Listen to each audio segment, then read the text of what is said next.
మన ప్రభువును, రక్షకుడైన యేసుక్రీస్తు నామములో grace of life Telugu podcast channel వీక్షిస్తున్న దేవుని బిడ్డలకు మా యొక్క శుభాభివందనాలు తెలియజేస్తా ఉన్నాం. ప్రియమైన దేవుని బిడ్డలారా, మరొక్క అంశంతో మీ ముందుకు రావడానికి ప్రభు ఎంతగానో నాకు కృప చూపించాడు. మరి న్యాయాధిపతుల గ్రంథం చూసినట్లయితే మరి 13వ అధ్యాయం 24వ వచనంలో కొన్ని విషయాలను దేవుడు మన కొరకు రాయించాడు. ఏమంటే, తరువాత ఆ స్త్రీ కుమారుని కని అతనికి సంసోను అని పేరు పెట్టెను.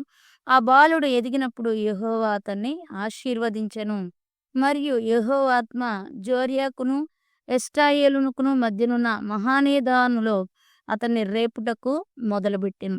నిజమే, సంసోను పుట్టుక గురించి మనకు తెలిసినట్లయితే వాళ్ళ అమ్మ నాన్న మరి పొలంలో ఉండగా మరి దేవుని దూత ప్రత్యక్షమై మరి మనోహ అనేటువంటి దంపతులకు పలానా బిడ్డ పుడతాడు, ఆ బిడ్డను మీరు చాలా జాగ్రత్తగా పెంచాలి, ఆ బిడ్డ పుట్టు వరకు మరి ద్రాక్ష రసం ముట్టుకోవద్దు, ఎంతో పరిశుద్ధంగా ఉండాలి, అపవిత్రమైన దానిని దేన్ని కూడా మీరు తినకూడదు అని చెప్పి చాలా చక్కగా ఒక ప్లాన్ ప్రకారంగా మరి ఫిలిష్తీయులను ఎందుకు దేవుడు మరి సంసోన్ని పుట్టించాడని ఆలోచన చేస్తే, ఎన్నుకున్నాడని ఆలోచన చేస్తే 13వ అధ్యాయంలో 5వ వచనం లాస్ట్‌లో 5వ వచనం చూసినట్లయితే, నీవు గర్భవతివై కుమారుని కందువు, అతని తల మీద మంగలి వేయకూడదు, ఆ బిడ్డ గర్భమున పుట్టినది మొదలుకుని దేవునికి నాజీరు చేయబడిన వాడై ఫిలిష్తీయుల చేతిలో నుండి ఇజ్రాయేలును రక్షింప మొదలుపెట్టునని ఆమెతో చెప్పాడు. దేవుని బిడ్డలారా, చూసారా, దేవుడు మరి సంసోనుని ఎన్నుకోవడానికి గల కారణం ఫిలిష్తీయులటువంటి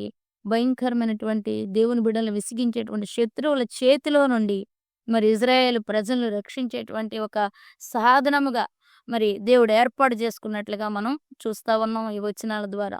అలా జరుగుతా ఉన్నప్పుడు ఇతను ఎదుగుతున్నాడు, దేవుని ఆత్మ ఇతని మీద నిలబడి రేపటం మొదలు పెడతా ఉంది. ఇదంతా జరుగుతూ ఉన్నప్పుడు 14వ అధ్యాయంలో మరి సంసోను ఒక నిర్ణయం తీసుకున్నాడు. చూడండి, సంసోను తిమ్నాతుకు వెళ్ళు, తిమ్నాతులో ఫిలిష్తీయుల కుమార్తెల్లో ఒకతను చూచెను. అతడు తిరిగి వచ్చి తిమ్నాతులో ఫిలిష్తీయుల కుమార్తెలో ఒకతను చూచి తిని, మీరు ఆమెను నాకిచ్చి పెళ్లి చేయవలనని తన తల్లిదండ్రులతో అనగా, వారు నీ స్వజనుల కుమార్తెల్లో గాని నా జనుల్లోనే గాని స్త్రీ లేదనుకుని సున్నతి పొందని ఫిలిష్తీయుల్లో నుండి కన్యకను తెచ్చుకున్నటకు వెళుచున్నావా అని అతన్ని అడిగిరి. అందుకు సంసోను, ఆమె నాకు ఇష్టమైనది గనుక ఆమెను నా కొరకు తెప్పించమని తన తండ్రితో చెప్పెను. చూసారు దేవుని అయితే ఫిలిష్తీయులకేమైనా చేయుటకై యెహోవా చేత అతడు రేపబడినన్న మాట అతని తల్లి తండ్రులకు తెలుసుకొనలేదు. ఆ కాలమున ఫిలిష్తీయులు ఇశ్రాయేలును ఏలుచూ ఉండేది. చూసారా, దేవుడు ఏర్పాటు చేసుకున్న ప్రణాళిక ఏంటంటే, దేవుడు అనుకున్నది ఏంటంటే, ఫిలిష్తీయుల చేతిలో నుండి ఇజ్రాయేలును రక్షించుటకు సంసోన్ని ఎన్నుకున్నాడు. కానీ సంసోను నిర్ణయం ఎలా ఉందంటే, ఫిలిష్తీయుల్లో ఉన్నటువంటి ఒక అమ్మాయిని ప్రేమించి, ఆ అమ్మాయి మీద నాకు ప్రేమ ఉంది, నేను ఆ అమ్మాయిని చేసుకుంటాను, మరి పెండ్లి అనేటువంటి ఒక విధానములో సంసోను ఉంటా ఉన్నాడు. దేవుని బిడ్డలారా, ఎంత చిత్రంగా ఉందో ఈ మాట కదా.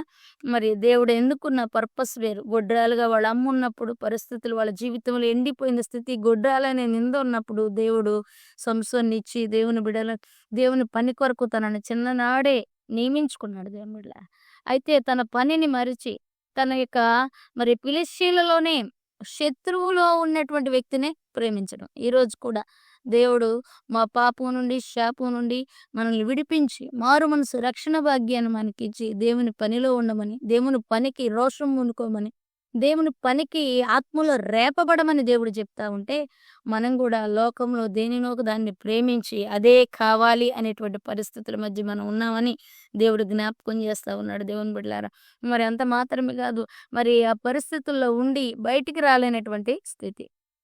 నిజమే, శత్రువు రాంగాల్నే ఆయనకి తెలియకుండానే దేవునాత్మ తన మీద పనిచేయడం, శత్రువులను హతమార్చడం జరుగుతుంది.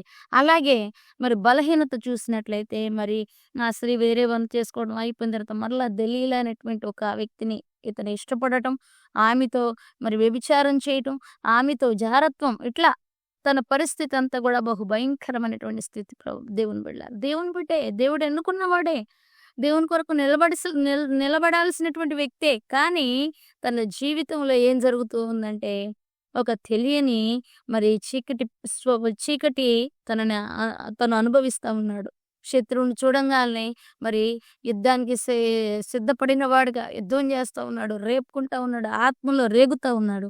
కానీ స్త్రీ దగ్గరకొచ్చేసరికి మౌని అయిపోయి ఆమె లాలనలో, ఆమె పాలనలో మరి సంసోన్ ఉంటున్నట్లుగా మనం చూస్తా ఉన్నాం దేవుని బిడ్డలారా. అయితే ఇట్లా చూస్తా ఉన్నప్పుడు మరి మనం జ్ఞాపకం చేసుకుంటే అట్లాగే 16 అధ్యాయంలో 20వ వచనానికొచ్చేసరికి సంసోను దేవుడు ఎడబాసెనని అతనికి తెలియలేదంట. యెహోవా తనని ఎడబాసెనని అతనికి తెలియలేదంట దేవుని బిడ్డలారా. చూసారా? మరి ఆ స్త్రీతో ఉంటున్నప్పుడు ఫిలిష్తీయులు ఆమె దగ్గరకొచ్చి అడుగుతారు. నీ యొక్క భర్త బలం ఎందులో ఉందో చెప్పు. నీ భర్త మమ్మల్ని ప్రతిసారి హీనపరుస్తున్నాడు. ఏంటది అపహసిస్తున్నాడు. దయచేసి తన యొక్క బలం ఎందులో ఉందో కనుక్కోమన్నప్పుడు ఈమె లాలన చేసి తన బలం కనుక్కుంటకు ప్రయత్నం చేస్తది. తన బలం కనుక్కుంటకు ప్రయత్నం చేసినప్పుడు అప్పుడేం జరుగుతుందంటే చాలా సార్లు చాలా రకాలుగా పరిహాసమాడి తప్పించుకుంటాడు గానీ, లాస్ట్ మినిట్‌లో తను తొందరపట్టడాన్ని బట్టి ఆ వచనాలు మీరు చదివితే తొందరపెట్టడాన్ని బట్టి తన బలం ఎందులో ఉందో చెప్తాడు ప్రియులారా. చక్కగా తొడ మీద పడుకోబెట్టుకొని ఆ యొక్క జుట్టంతా కూడా కట్ చేయటం చేసేస్తది.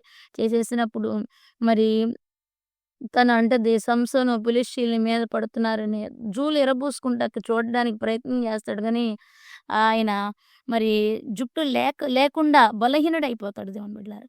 ఎందుకంటే యెహోవా తనను ఎడబాసెనని అతనికి తెలియలేదు. మీరొకటి గుర్తుపెట్టుకోవాలి. మీ యొక్క ఆత్మీయ సీక్రెట్ ఎవ్వరికి కూడా చెప్పకూడదు. మీరు దేవుళ్ళో ఎలా బలం పొందుకుని ఎదుగుతున్నారన్న విషయం ఎవరికీ తెలియకూడదు. అది దేవునికి మీకు మధ్యనే ఉండాలి. మూడో వ్యక్తికి తెలియడానికి వీల్లేదు. రెండోది సంపూర్ణమైన దేవుని నడిపింపులో మనం ఉన్నప్పుడు ఇట్లాంటి భయంకరమైనటువంటి పాపాల్లో, దోషాల్లో పడిపోకుండా ఉండడానికి అవకాశం ఉంటది దేవుని బిడ్డలారా. చూసారా? ఇక ఈయన ఇప్పుడు ఏం చేశారంటే ఆ యొక్క వారి యొక్క దేవాలయానికి తీసుకెళ్ళిపోయి గుడిలోకి తీసుకెళ్ళి ఇతనేం చేస్తా ఉంటారు, కట్టేస్తారు ప్రియులారా. మరి గాను విసురుతా ఉంటాడు. గుడ్డివాడైపోతా ఉంటాడు. నిజంగా ఆత్మీయంగా ఎంతో బలం కలిగిన వాడు సంసోను. కానీ ఆత్మీయ గుడ్డితనం వచ్చింది. శరీరంగా కూడా వాళ్ళు కళ్ళు పీకేసేటువంటి అనుభవం. ఒక అభిషేక్తుడు, ఒక కృప పొందినవాడు కళ్ళు పీకబడి మరి గాను విసిరేటువంటి పరిస్థితుల మధ్యలో ఉంటాడు. అందుకే 22వ వచనం అతడు బందీ గృహంలో తిరగలు విసిరువాడాయను. అయితే అతడు క్షౌరం చేయబడిన తర్వాత అతని వెంట్రుకలు తిరిగి మొలుచుట మొదలుపెట్టాను. చూసారు? బందీ గృహంలో వేశారంట, సంకెళ్లతో బిగించారంట. అప్పటి వరకు ఎవ్వరి వల్ల కాలేదు. ఎప్పుడైతే దేవునాత్మ విడిచిపోయిందో మరి ఆ యొక్క శత్రువులందరూ మూకుమ్మడిగా దాడి చేసి సంసోన్ని ఇబ్బంది పెట్టారు దేవుని బిడ్డలారా. అంత మాత్రమే కాదు. ఇక అప్పుడు లాస్ట్‌లో అంటాడు 2 సార్లే సంసోన్ ప్రార్థన చేస్తాడు. ఇంకోసారి మంచినీళ్ళు దాహమయ్యి ప్రార్థన చేస్తాడు దేవుని బిడ్డలారా. తర్వాత రెండోది తన యొక్క 2 కళ్ళ నిమిత్తం 28వ వచనం 17, 16, 28 అంటాడు. అప్పుడు సంసోను యెహోవా ప్రభువా దయచేసి నన్ను జ్ఞాపకం చేసుకొనుము. దేవా దయచేసి ఈసారి మాత్రమే నన్ను బలపరచుము. నా 2 కన్నుల నిమిత్తము ఫిలిష్తీయులను ఒక్కమారే దండించి పగ తీర్చుకొననిమ్మని యెహోవాకు మొరపెట్టాడు అని దేవుని బిడ్డలారా. అప్పుడు గుర్తొచ్చాడు దేవుడు. మొరపెట్టాడు దేవునికి. మొరపెట్టి ప్రభువా నా 2 కళ్ళ నిమిత్తం ఈ ఫిలిష్తీయులందరిని ఒక్కసారి చంపేస్తానయ్యా నన్ను జ్ఞాపకం చేసుకున్నప్పుడు దేవుడు తన మనవి ఆలకించాడు. దేవుని బిడ్డలారా నేను ఒక విషయం చెప్పాలనుకుంటున్నాను. గర్భంలో ఉన్నప్పుడే తల్లి గర్భంలో ఉన్నప్పుడే మరి అపవిత్రంగా ఉండొద్దని ద్రాక్షారసం గాని అపవిత్రమైనది ఏది కూడా తినొద్దని తల్లిదండ్రులతో చెప్పినటువంటి దేవుడు మరి ఆ యొక్క సంసోన్‌లో పాపం ప్రవేశించినప్పుడు దేవుని ఆత్మను ఎడబాసే పరిస్థితి వచ్చినప్పుడు కూడా మరి దేవుడు వదిలిపెట్టక జ్ఞాపకం చేసుకున్నాడు. ఈరోజు ఒకప్పుడు నువ్వు దేవుని బిడ్డగా ఉండి మరలా పాపంలో పడిపోయి ఏదో ఒక ఎఫైర్‌లో లేకపోతే ఏదో ఒక బంధకంలో చెరలో నువ్వు ఉన్నట్లయితే దేవుడు నువ్వు ప్రార్థన చేస్తే సంసోను వలె నీ శత్రువుని నీ నుంచి హతమార్చుతాడు దేవుని బిడ్డలారా. తరిమేస్తాడు దేవుని బిడ్డలారా. కాబట్టి నిజంగా ఒక గొప్ప ఇంకా ఈయన గురించి చాలా లోతైన విషయాలు చెప్పుకోవచ్చు గానీ మరి మనకి సమయము మరి అనుకూలంగా లేని కారణాన్ని బట్టి మరి చూసారా సంసోను తన జీవితంలో దేవుడు అనుకున్న ప్రణాళికను ఫుల్ఫిల్ చేయలేకపోయాడు. అయినను దేవుడు తనని శిక్షించగా జ్ఞాపకం చేసుకుని లాస్ట్ మరణంలో కూడా తను జీవించిన కాలం కంటే ఎక్కువ మంది శత్రువులను హతమార్చేటువంటి కృపను దేవుడు అనుగ్రహించాడు దేవుని బిడ్డలారా. కాబట్టి ఈరోజు నేను బంధకులో పడున్నాను. దేవుని దగ్గరికి రావడానికి నా మొహం చెల్లట్లేదు. నాకు సిగ్గు అనిపిస్తుంది. మరి నేను నా దేవునికి ఎంతో అవిధేయులుగా నేను ప్రవర్తించాను అని నీవు అనుకోవద్దు. కానీ దేవుని దగ్గరికి ఇప్పటికి తిరిగిన దేవుడు నీకు కృపించి ఆ పాపం నుండి, ఆ బలహీనత నుండి విడిపించి, నీ శత్రువులను హతమార్చేటువంటి బలమును, కృపను దేవుడు నీకు అనుగ్రహిస్తాడని ఈరోజు నేను జ్ఞాపకం చేస్తా ఉన్నాను. మన జీవితంలో ఎప్పుడు కూడా దేవుడు మనల్ని ఎడబాయకూడదు దేవుని బిడ్డలారా. దేవుని ఆత్మను పోగొట్టుకోకూడదు.